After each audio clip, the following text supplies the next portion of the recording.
Did all for the conclusion of our study on the actual sins under blasphemy against the Holy Spirit. This is our 30th episode, no? Episode number 30. And then from our episode number 31, next meeting, discuss na natin yung the penalty and state of sin. So, tapusin muna natin ngayon yung study regarding the blasphemy against the Holy Spirit. Again, from this book by Herman Babi, yung Reformed Dogmatics, volume number 3 yan. Under Sin and Salvation in Christ.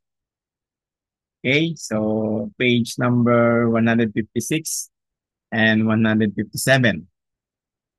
The blasphemy against the Holy Spirit, therefore, does not simply consist in unbelief, nor in resisting and grieving the Holy Spirit in general. So from our past lessons na natalakay na natin yan, nor in denying the personality or deity of the Holy Spirit, nor in sinning against better knowledge and to the very end without qualification. Nor is it a sin solely against the law, but also a sin specifically against the gospel, and that against the gospel in its purest manifestation. There is much, therefore, that precedes it. Objectively, a revelation of God's grace in Christ, the nearness of His kingdom, a powerful working of the Holy Spirit, and subjectively an illumination and conviction of the mind so intense and powerful that one cannot deny the truth of God and has to acknowledge as it being divine. Okay? In this case, it does not itself consist in doubt toward or the denial of that truths, but in a denial that contradicts the conviction of the mind, the illumination of the conscience, and the intuitions of the heart. It then consists in a conscious, take note, it then consists in blasphemy against the Holy Spirit, consists in a conscious and deliberate attribution of what has been clearly perceived as God's work to the influence and activity of Satan. That is, in a deliberate blasphemy of the Holy Spirit.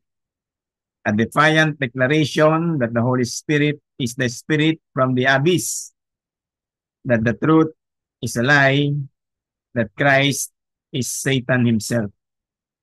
A very strong declaration of rebellion, clear manifestation of blasphemy against God, and particularly against the Holy Spirit. Its motivation then is conscious and intentional hatred against God. And what is recognized as divine, its essence is seen in its ultimate manifestation, the complete and consummate revolution, putting God in the place of Satan and Satan in the place of God. Take note, its character is no longer human but demonic.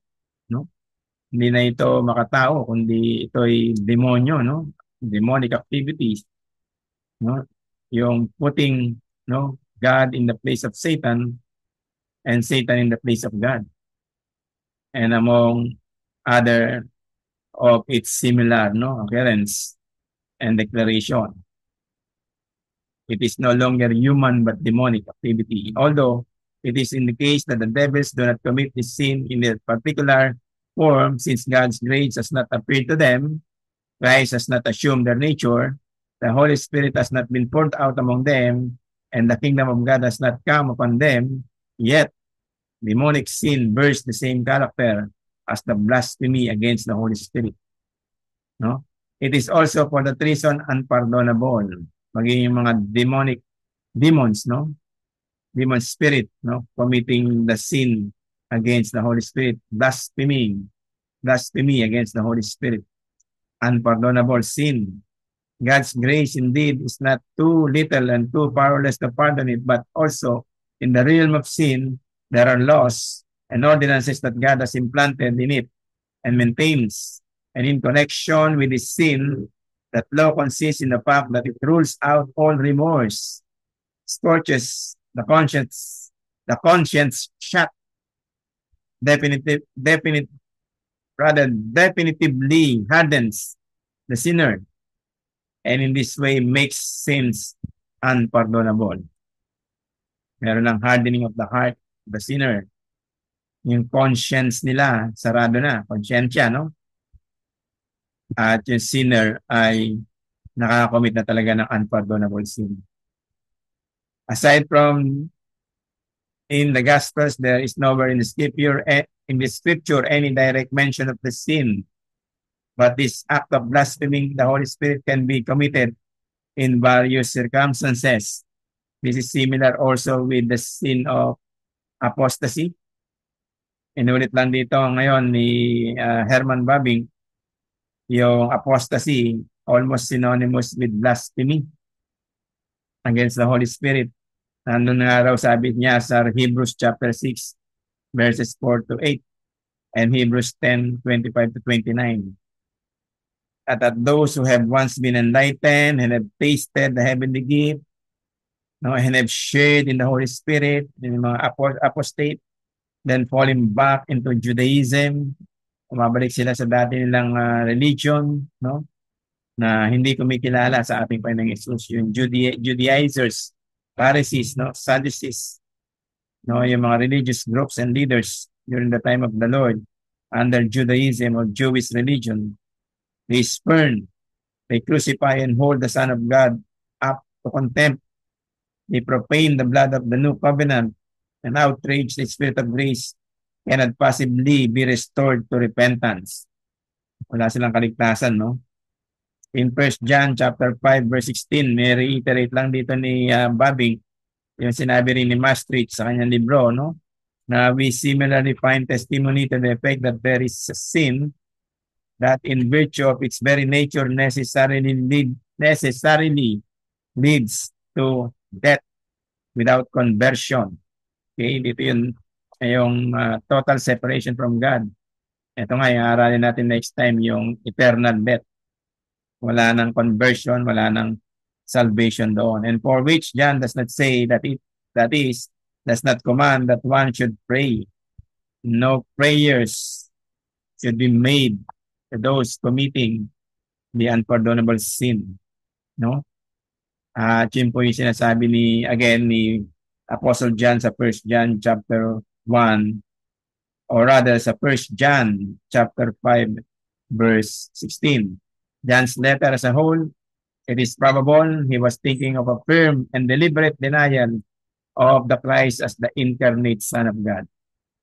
Ito rin yung mga apostates, mga commit ng blasphemy against the Holy Spirit. Meron din ganitong mga kaparaanan na kung saan complete and deliberate denial of Christ. Dinideny nila, hindi nila pinaniniwalaan na si Christ, our Lord, our Savior, came into the flesh. Sinabi rin niya sa 1 John chapter 4 ni Apostle John, no? Hanggang sa chapter 5 niya. Yung hanggang humantong sa 1 John chapter 5 verse 16. In commission of unpardonable sin. Thus, in both these passages, we are dealing with sins that leave a person completely hardened and are therefore inherently unpardonable. Factually and materially, they coincide with the sin of blaspheming the Holy Spirit. Okay, that ends our discussion with the subject of actual sins, ending with the sin of blasphemy against the Holy Spirit, apostasy, and other similar occurrence, no, of these particular actual sins. And then from our coming 31st episode, i-discuss ko na sa inyo at pag-aaralan na natin yung penalty and state of sin. God bless everybody. Once again, to God alone be all the glory, and good day to all of us. Thank you.